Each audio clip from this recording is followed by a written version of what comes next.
காலை வேளையில் நான் ஒரு காரியத்தை உங்களுக்கு சொல்ல ஆசைப்படுகிறேன். கர்த்தர் வீட்டை கட்டாராகில் கட்டுகிறவருடைய பிரயாசம் விருதா. கர்த்தர் குடும்பத்தை கட்டணுங்க. கர்த்தர் குடும்பத்தை கட்டுவாரானா கர்த்தருடைய ஆசீர்வாதம் அந்த வீட்டுக்குள்ள இருக்கும். ஆகையால் உங்க வாழ்க்கையில இயேசு இருக்கிறார். அவரை தேடுறீங்கல்ல, அவரையே நம்பி இருக்கீங்கல்ல, உங்க வீட்டுக்குள்ள இயேசு இருப்பாரானா உங்க இருதயம் கலங்காது இருப்பதாக. இன்னைக்கு உங்களுக்கு தேவனுடைய வார்த்தை என்ன தெரியுமா? 1 நாளாகமும் 17வது அதிகாரம் 27வது வசனம்.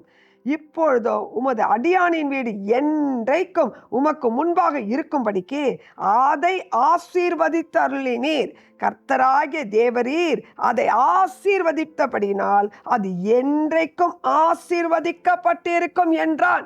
ஹல்லேலூயா. கர்த்தர் உங்க வீட்டை ஆசீர்வதிச்சுட்டார்னா அது என்னைக்குமே ஆசீர்வாதம் இருக்கும்.